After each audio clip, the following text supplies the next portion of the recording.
Précisez le nom africain là. Wamboué. Voilà. Bako Wamboué. Monsieur Bako Wamboué. Encore une fois, bienvenue. Merci. Vous allez bien? Oui, ça va, ça va. Aujourd'hui, on va parler de l'enfant africain. Ok. Déjà, pourquoi cette précision? Est-ce qu'on peut définir ce que c'est qu'un enfant africain? Bon, moi, je ne sais pas comment définir l'enfant africain quand on sait que il n'y a pas un enfant unique. Quand on dit un enfant africain, c'est un enfant auquel on doit retrouver toutes les identités africaines en lui, chose qui est impossible. Pour moi, l'enfant africain, on pourrait peut-être dire journée internationale des droits des enfants dans les communautés africaines ou dans les sociétés africaines. Ça, c'est beaucoup plus compréhensible de façon terre à terre. Mais l'enfant africain, de façon générale, bon, je sais pas, je vais pas rentrer dans cette définition. Monsieur Bako, quelle est la place de l'enfant africain dans la société africaine? Parlons de société africaine, il faut dire que l'enfant occupe une place majeure dans la culture africaine, dans la mesure où c'est l'enfant qui est appelé demain à gérer la société. C'est l'enfant qui sera le futur responsable de la gestion de nos cités. C'est pourquoi les enfants en Afrique, l'éducation des enfants, tout tourne autour de l'éducation des enfants pour aboutir à une société d'hommes valeureux, d'hommes de qualité, d'hommes de morale et d'honneur. C'est pourquoi les initiations se font au bas âge, au stade de l'enfance. C'est à partir de 10 à 15 ans que dans la plupart des sociétés africaines que les initiations commencent à être élaborées, c'est-à-dire les premières étapes des initiations des enfants. Il faut rappeler aussi que les initiations, c'est le système éducatif. C'est dans les initiations qu'on enseigne à l'enfant les valeurs de la société. On rappelle à l'enfant ses responsabilités de demain, les interdits, les tabous, le respect des personnes âgées. Tout ça, c'est dans les systèmes d'initiation dans l'ancienne Afrique. Mais aujourd'hui, quand on veut parler d'enfants africains, je ne sais pas dans quel contexte on peut dire tel enfant est africain quand on sait que l'enfant n'est plus initié, n'est plus éduqué dans les cadres traditionnels d'initiation et d'éducation. Donc pour moi, l'enfant africain n'est pas différent de l'enfant d'ailleurs, de l'enfant en Europe. À notre époque, dans ce 21e siècle, on ne peut pas faire la différence puisque c'est la même éducation.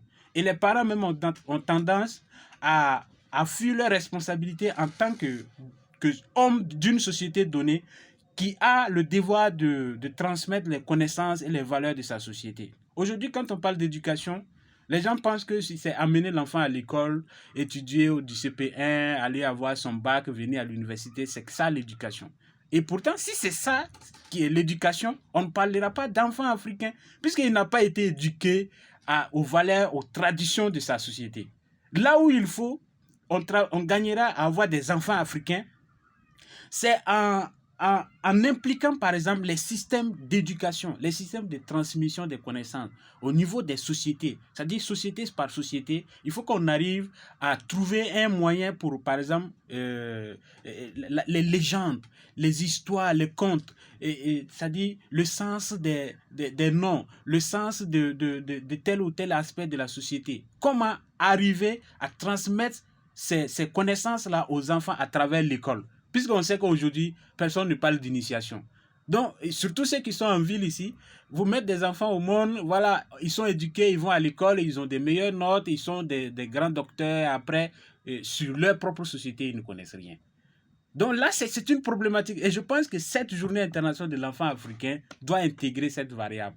Comment amener nos enfants non seulement à connaître les valeurs de l'Occident, les valeurs universelles, la connaissance universelle, mais d'abord la connaissance de sa société. Parce que tous les savants le disent, un enfant qui est déraciné là, ce n'est pas un enfant qui appartient à sa société. Il ne peut pas aussi appartenir à la société étrangère. Il devient un hybride. Il devient un hybride. Il plane quoi. Il est dans un juste milieu où il n'a pas d'identité. C'est là où l'identité est importante. Parlons de valeurs. Quelles sont les valeurs et les caractères que doit avoir un enfant africain?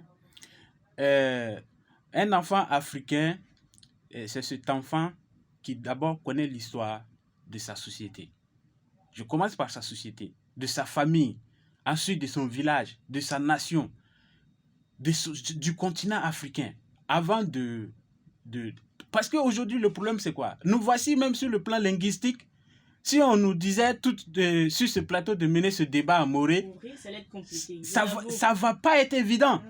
Alors que c'est normal, la logique voudrait que les débats, que ce soit tout ce qu'il y a, même à l'Assemblée. Vous savez, moi, j'ai toujours plaidé pour que les débats à l'Assemblée nationale se fassent à Morée. Parce qu'aujourd'hui, là, mais on a des docteurs, des spécialistes, même des sociolinguistes qui ne peuvent pas mener un débat de façon éloquente dans sa propre langue. Et moi, je suis souvent choqué que quand je prends la parole dans ma langue, le Nouni, j'ai du mal à être aussi compréhensible comme en français. Moi, je pense qu'un enfant africain, c'est celui-là qui maîtrise d'abord sa langue. Parce que la langue est le vecteur et le réceptacle de tous les mécanismes, les canaux d'éducation, les transmissions de connaissances. La langue est super capitale. Donc, d'abord la langue. Ensuite, l'enfant africain, comment on doit pouvoir identifier un enfant africain? C'est son vécu. Le respect qu'il a envers les aînés. Vous savez que l'Afrique est un peuple, les Africains sont des peuples gérontocrates parce que le respect pour les personnes âgées est un principe religieux même en Afrique. On dit en Afrique, ton grand frère là, c'est ton papa. Voilà, ton papa là, c'est ton Dieu. Voilà, ta maman c'est ta déesse. Ta grande sœur là, c'est ta maman. C'est comme ça.